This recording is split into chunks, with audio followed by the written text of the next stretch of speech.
Fikih 4 bab 2 Sholat Jumat.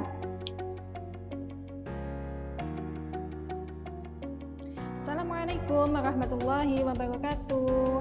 Selamat pagi anak-anak. Bagaimana kabarnya hari ini?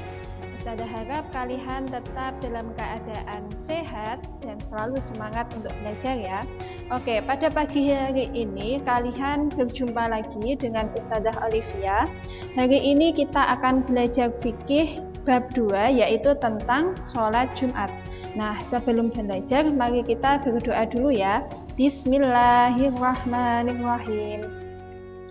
Oke, selanjutnya kita akan belajar tentang sholat Jumat. Nah, anak-anak perlu tahu sholat Jumat itu juga dikenal dengan Sayyidul Ayam, yang artinya itu adalah hari yang memiliki keistimewaan. Jadi pada hari Jumat itu merupakan hari yang paling istimewa bagi umat Islam. Nah, sholat Jumat itu adalah sholat fardu 2 rakaat pada hari Jumat dan dikerjakan pada waktu zuhur sesudah 2 khutbah. Itu sholat Jumat. Bagi siapa yang wajib untuk melaksanakan sholat Jumat, yaitu kaum laki-laki yang wajib untuk melaksanakan sholat Jumat. Nah, bagi kaum laki-laki yang meninggalkan sholat Jumat itu akan mendapatkan dosa ya. Jadi kita sebagai umat Islam dan kita itu adalah seorang laki-laki muslim, terus dia juga baligh dan juga berakal sehat, tentunya dia juga mampu untuk melaksanakan sholat Jumat, maka dia harus melaksanakan sholat Jumat karena ini wajib hukumnya bagi seorang laki-laki. Nah, selanjutnya itu adalah ketentuan dari sholat Jumat. Sholat Jumat itu merupakan perintah Allah yang diwajibkan kepada orang Islam yang telah memenuhi persyaratan, dan hukum sholat Jumat itu adalah fardu ain. Jadi artinya di sini berarti sholat Jumat itu diwajibkan bagi setiap muslim laki-laki yang mukallaf, berakal sehat, terus tidak dalam keadaan sakit ataupun berhalangan, dan bukan musafir atau tidak dalam perjalanan. Nah, selanjutnya adalah syarat sah dan syarat wajib sholat Jumat. Nah, di sini kita akan membahas yang pertama, itu dikerjakan di tempat yang menetap, berarti dia itu mukim ya, berarti tetap ada di desa itu atau di kota tersebut. Nah, sholat Jumat itu juga boleh diadakan di masjid maupun di lapangan yang masih dalam batas pemukiman warga. Terus yang kedua itu dilakukan dengan cara berjamaah. Jadi sholat Jumat itu harus dilaksanakan dengan cara berjamaah. Tidak bisa kita sholat Jumat itu sendiri-sendiri, itu tidak bisa. Kita harus melaksanakannya itu dengan cara berjamaah. Dan yang selanjutnya dikerjakan pada waktu zuhur sebanyak 2 rakaat. Jadi dilakukan ketika waktu zuhur. Dan yang selanjutnya itu dikerjakan setelah 2 khutbah.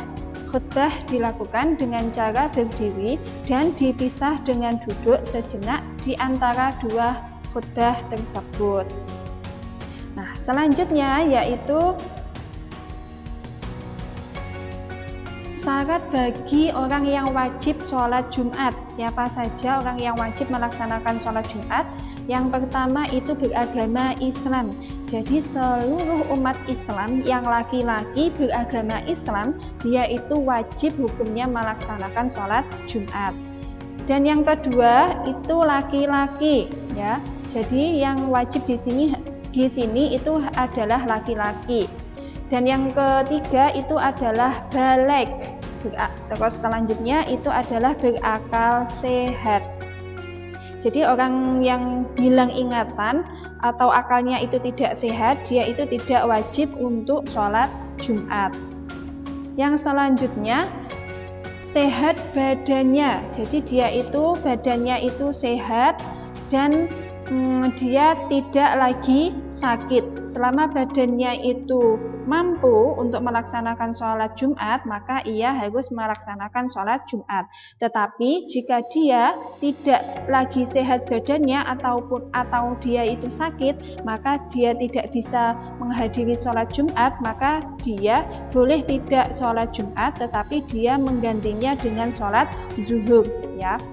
Dan yang terakhir itu adalah mukim atau menetap.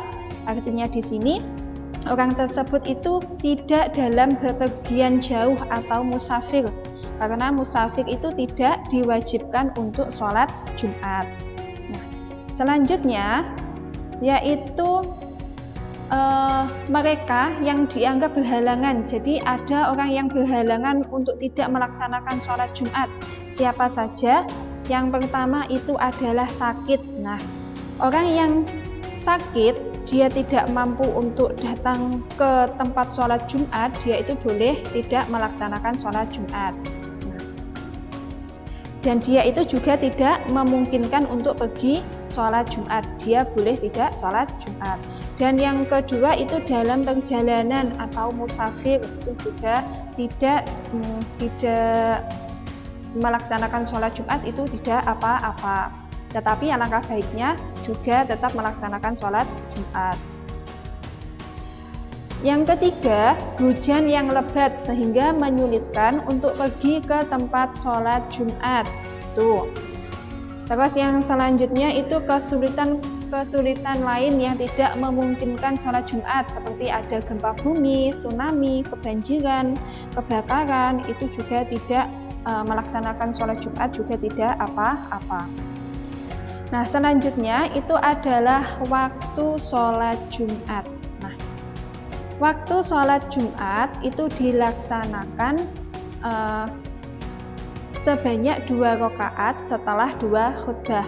Waktunya itu sama dengan waktu sholat zuhur.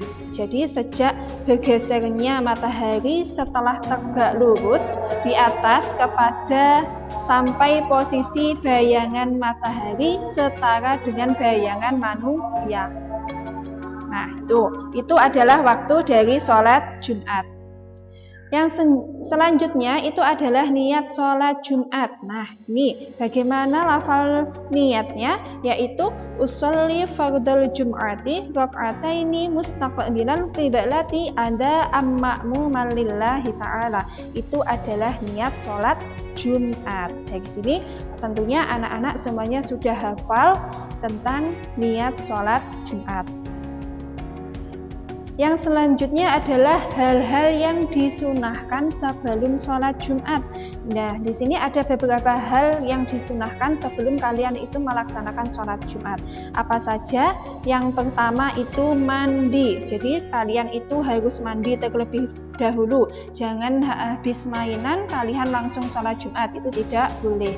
Kalian itu harus mandi terlebih dahulu.